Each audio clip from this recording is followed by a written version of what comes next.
We want to extend to these teams every courtesy as they present their solution to this challenge. So we ask that you please avoid any activity that might be disruptive. We would also ask you that you please turn off any electronic devices such as cellular phones or pagers which may interfere with the team's presentation. I'm pleased to present the team from Westlake High School. The team manager is Carol Reese.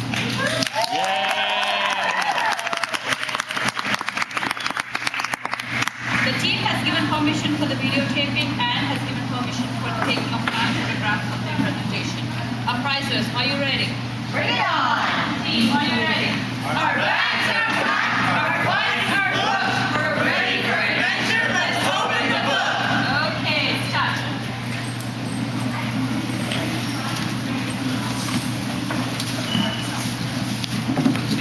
Hey, honey, how about a Christmas photo in front of these historic ruins of this ancient Mayan temple? What a great idea! Boys, bring them on! I'm coming!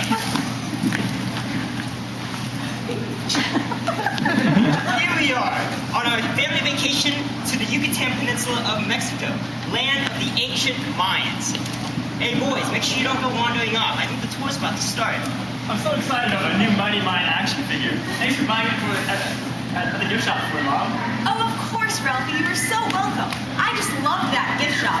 I found this adorable jaguar print dress, and it just makes me feel so Mayan. Not only that, but the gift shop also had some great popcorn. According to the sales clerk, corn was the most important food part for the ancient Mayans. So true, boys. Back when I was a history teacher, back when the earth was cooling, my favorite unit was the one on the ancient Maya. Did you know that they were brilliant mathematicians just like you? They were the first civilization to understand the concept of the number zero. How right you are, Mrs. Mildred, call me Mildred. Over there's my son and his lovely wife. And these two tall boys are my grandsons. Aren't they handsome? They are indeed. My name is Miss Temple, Maya Temple, and I'll be your tour guide today as we journey through the mazes of the Mayan ruins of Tikal. Let's get started, shall we? The temple you see behind me here was built by the Mayans. The Mayans are an ancient civilization based in and around the Yucatan Peninsula. They were great hunters and fishers, as well as skilled artisans and scientists. They used their genius even in architecture. A perfect example of this is right here behind me. The great temple pyramids of Tikal were used in religious rituals because the Mayan people were very religious and had a complex polytheistic system of gods and deities. Ralphie, don't wander off too far, please. Hey, Carl, stay right there. I want to get a shot of you with that yellow headdress on. Hey, Dad! Get picture of this giant headdress, the Jade mask. I wonder what the Mayans use this for. Oh, that's awesome. The headdress that Carl just took a photo of was representative of the god of creation, Tepeyu. The one that Ralphie is currently wearing, the headdress and jade mask, is associated with the other creation god, Jakobs, god of the snakes. These two headdresses were often used in religious rituals and celebrations. Now that I mention it, let me tell you the story of the Mayan creation. It's right here in my book of Mayan history. I found it. Tepeyu and Jakobs, the Mayan creation gods, determined that a race of beings would be created that would worship them in order to preserve the god's legacy. So the two gods created the earth along with the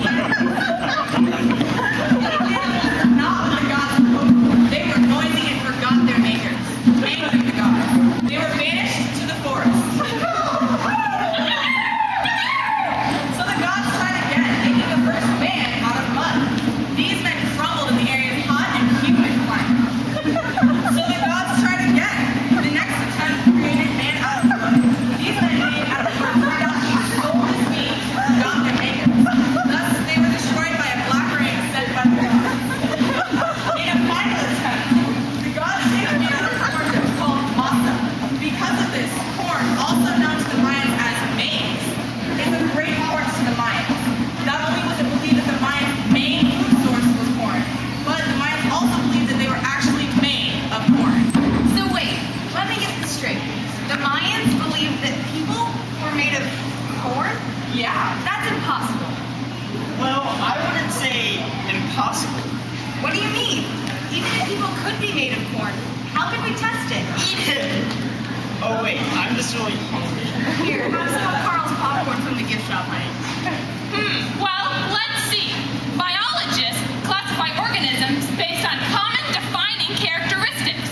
So, if organisms have different defining characteristics, they cannot be the same thing.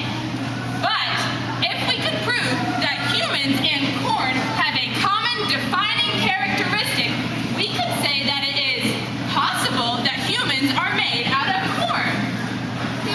So, what is a defining characteristic of corn? It explodes. Yeah. No, it pops. Like popcorn. Exactly. So, what else pops? Popsicles. Bubbles, Poppy seeds. Balloons. Popsicles. lollipops, Pop music. Popsicles. corks. Corks! Great! Corks pop! So, if humans pop like corks and corn pops like corks, then humans and corn share a defining characteristic. And thus we could say that it is possible that humans are made out of corn. It's unconventional, but it just might work. Now, wait. You're not going to try to do an experiment here where you pop a human like a cork? There are a cornucopia of priceless artifacts here that could get broken. Plus, I'm sure it says somewhere in my tour guide handbook that human testing is strictly forbidden. Wait a second. Here it is. I have a clarification. According to section A3BI, there is no human testing allowed on tours. Well, I've got an idea for an experiment. We could use my Mighty Mayan Man action figure to represent a human. And we can put him on the hose, and if he pops out of the hose on Carl's llama-back airtight backpack, then, you know, Yeah. If corn pop on my llama back and Mighty Mayan action figure pops on my llama back, then humans would pop like corn. So, if humans would pop like corks, and we know that corn pops like a cork, then we could say that it is possible that humans and corn share a defining characteristic. We could say it is possible that humans are made of corn because of this defining characteristic that they pop. It's unconventional, but it just might work. Alright, then let's test it, boys. First, the cork. whoa. It sure does pop. Let's try the Mighty Mayan Man action figure. Be careful with him, though. Whoa!